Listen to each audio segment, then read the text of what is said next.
The outer conditions of a person's life will always be found to be harmoniously related to his inner state.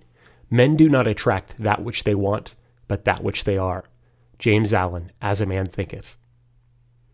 I thought this would be an appropriate quote to kick off this next video. You see, throughout this coaching program, we'll be placing a considerable amount of emphasis and focus and attention on mindset, or what I like to refer to as your inner game. And these short trainings will be appropriately referred to as success mind hacks because they're created to actually shift your mindset, to hardwire your brain for wealth and success. And all wealthy people know that their outer world is a direct reflection of their inner world. And it's this universal principle that guides them to invest so much time and so much money on acquiring one asset above all others. And before I explain what this asset is, I want to ask you a question. Have you ever wondered why some people seem to almost magically attract wealth and success with very little effort, while the vast majority struggle to make ends meet? It's a difficult question, one with an almost mystical answer. When I delved into the topic of wealth creation, there was something that really fascinated me. I found that a person's wealth has very little to do with skill set and everything to do with mindset. How else can you explain how two people with almost exactly identical backgrounds, identical educations, and the very same types of opportunities in front of them, how they often tend to have very different financial situations? And I'm sure you've probably seen this yourself at some point. For instance, haven't you known really good, really hardworking people who end up with very little money? And have you ever met anyone who didn't work as hard and who actually had more money? Just to give you an example, my own father has worked his entire life, often 12 to 14 plus hour days. And today he's in his 60s and still working, and he has no assets or income other than what he gets from his job. He's a good, hardworking person, a dedicated employee. And so I don't hold that against him at all. I think he's, an extremely exceptional person, a great father. However, I'm in my 30s, and my work week consists of about 20 to 30 hours on average. Most of that time is spent on writing, teaching, or talking to my 6- and 7-figure clients. All of these things are things I love doing, so much so that it doesn't even feel like work to me. Now, I have more free time to spend doing what I want with my family or practicing Aikido and traveling the world. In fact, most of my successful friends, coaching students, and clients all work less hours, and yet we all make more money and have more wealth. It's not because we're lucky. It's not because we're well educated. Heck, I'm a high school dropout, and almost none of my wealthy friends have college degrees. It has nothing to do with how hard we work. So what is the secret ability to attract wealth and success? Well, the answer lies in our very different beliefs about money and wealth creation. And having worked with and personally coached hundreds of people, I found a very consistent pattern of traits and characteristics that all wealthy people share.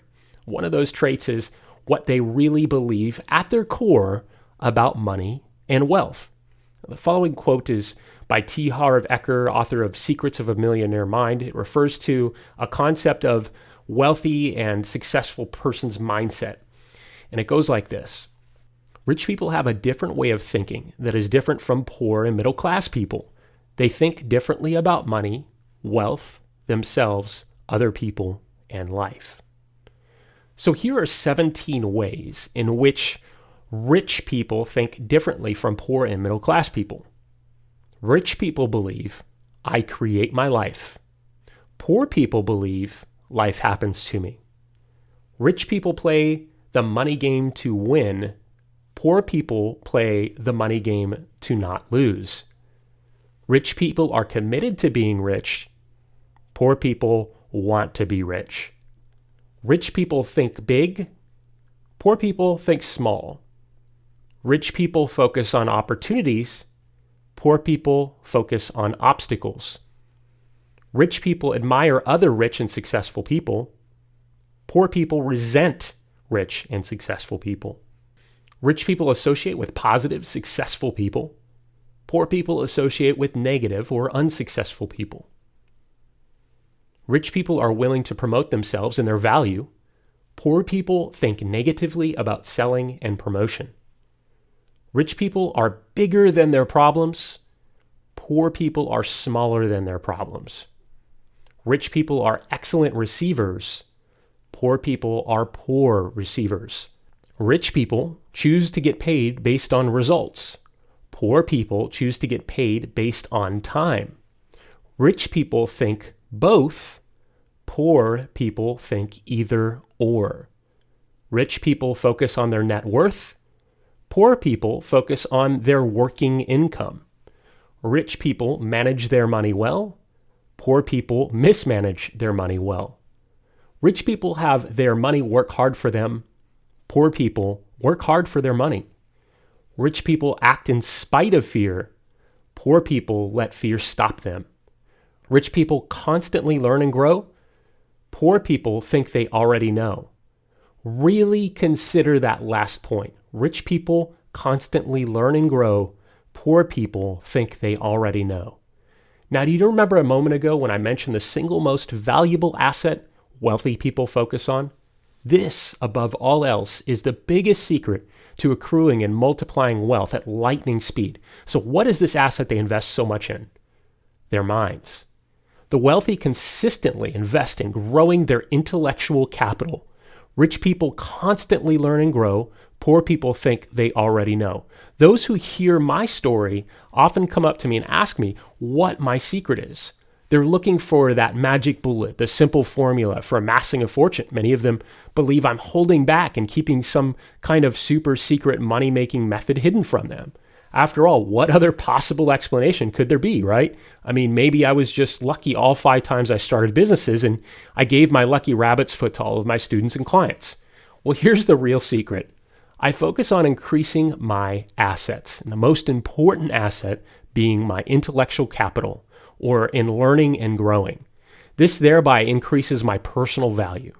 This personal value factor is what has allowed me to break free from the time wage paradigm. Instead, I get paid on value for money, a value for money basis, which is completely independent of how much time I work.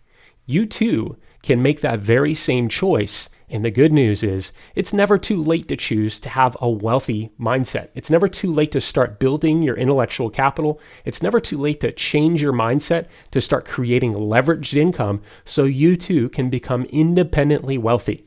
And that's exactly the journey we're going to take together in this program. And in the next module, we're going to go through some very important concepts that relate directly to the exact strategy for getting you there very quickly. So with that, go ahead and answer the short questionnaire below. Then contact your coach and let them know you finished this training so that they can unlock the next module for you.